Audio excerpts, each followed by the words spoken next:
Alright, so this is part 12. This is a relatively short segment.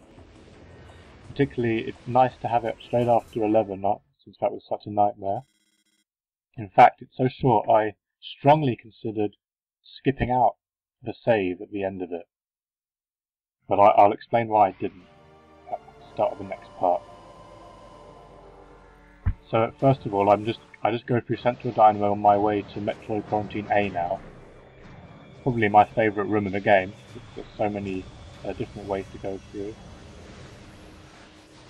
and all as cool as each other.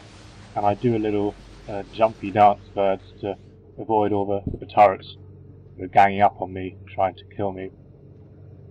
I mean, it's good to remain on. It's not vital to remain on high health in this segment, but it helps because I can die if say they took me down to just an energy tank or less. I'd have real trouble staying alive at the end. I freeze those Metroids there just because, well, they're being mean to the poor pirate, and just to keep them in position so I can do a dash jump off, which is also a nice side effect. And I jump up to this well-placed bar here and do a dash jump off the Metroid there to get to the next room. Maybe it could have been a little faster because there was actually another Metroid next to the one I dashed off that I could have used to dash earlier on, but you know, it would have saved less than a second, and I just wasn't quick thinking enough at the time. Now we're coming up to a fungal Fall A, where we have these horrible hunter Metroids, and these guys are really not nice. I read their scan data, they are apparently adolescent Metroids, and they're very aggressive, as can be seen.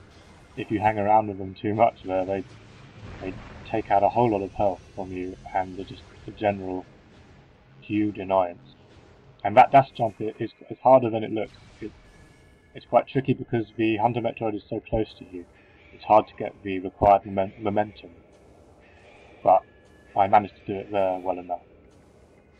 And I used that Metroid. That's quite an easy dash there, just to get through Bungle Hall B nice and quickly. And I spent quite a little time in the Phasm there, that's why I needed some help there. And because there are these plasma troopers, which, if you hang around near them too long, they really hurt you. And they can just now while you're waiting for the door, but I've got plenty of help. So yeah, like I said, a very short part, and that's the end of it. Thanks for watching.